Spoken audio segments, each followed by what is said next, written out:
Materi kedua yaitu membuat database Accurate Online. Pertama, kita buka web browser yang ada pada komputer kita. Kemudian, ketikkan Accurate ID di sini.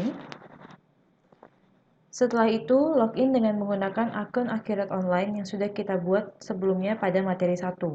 Untuk membuat database, kita cukup klik di sini untuk buat database. Setelah itu, kita bisa menginputkan nama database dan juga logo perusahaan kita. Untuk nama database bisa kita lihat di soalnya. Di sini nama perusahaannya adalah Home Solution. Kita bisa taruhkan di nama database kita.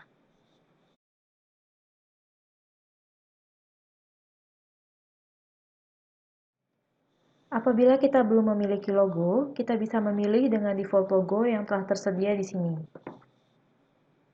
Kemudian, klik simpan. Sekarang, kita sudah memiliki database yang siap untuk kita setup. Pada tahap awal ini, kita akan menginputkan informasi data perusahaan. Perlu diperhatikan pada saat kita menginput tanggal mulai data. Di sini kita bisa inputkan dengan tanggal saldo awal yang akan kita inputkan, yaitu pada tanggal 31 Desember 2017. Setelah selesai, kita bisa klik lanjut. Selanjutnya, kita bisa mensettingkan fitur-fitur yang sesuai dengan kebutuhan perusahaan, dimulai dari fitur dasar. Kalau kita lihat pada soal kasus di sini, diinformasikan bahwa perusahaan 1. Perusahaan dalam bertransaksi memungut dan membayar PPN 10%. Dan yang kedua adalah perusahaan mencatat aset-aset perusahaan. Nah, dengan informasi ini, kita lihat pada Accurate Online, di sini kita bisa mencentang sesuai dengan kebutuhan perusahaan. Setelah selesai, klik lanjut. Berikutnya, fitur penjualan. Kita lihat pada kasusnya lagi. Di sini diinformasikan bahwa perusahaan memberikan penawaran penjualan kepada pelanggan. Barang yang dijual dapat diretur dan mengurangi piutang pelanggan yang bersangkutan. Perusahaan dalam pengiriman barang menggunakan jasa pengiriman. Perusahaan menetapkan syarat dan tenggang waktu pelunasan kepada pelanggan. Dengan informasi ini, kita lihat kembali pada Accurate Online-nya. Di sini kita centang lagi untuk mengaktifkan fitur sesuai dengan kebutuhan perusahaan. Setelah selesai, klik lanjut. Berikutnya, fitur pembelian. Kita lihat pada kasusnya lagi. Pada kasus diinformasikan bahwa sebelum membuat PO atau purchase order, pihak gudang harus membuatkan surat permintaan barang. Dan yang kedua, dalam pembelian, perusahaan membuat purchase order ke pemasok.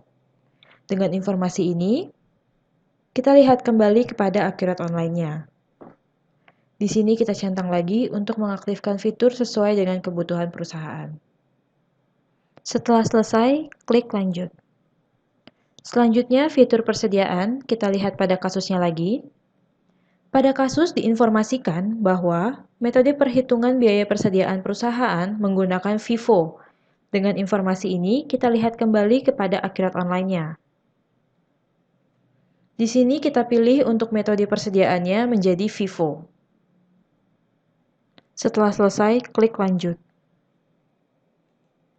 Selanjutnya, fitur lainnya, kita lihat pada kasusnya lagi. Pada kasus diinformasikan bahwa perusahaan tidak menggunakan departemen dan proyek. Oleh karena itu, pada Accurate-nya tidak perlu mencentang apapun dan klik lanjut.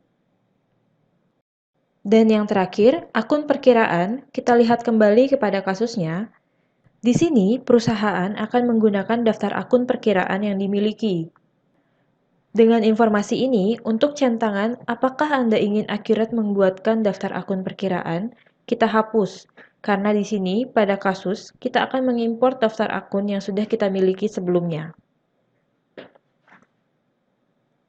Setelah itu, kita klik selesai. Demikianlah untuk materi 2 membuat database Accurate Online. Pada materi selanjutnya, kita akan membahas mengenai cara mengimport data Excel daftar akun ke Accurate Online.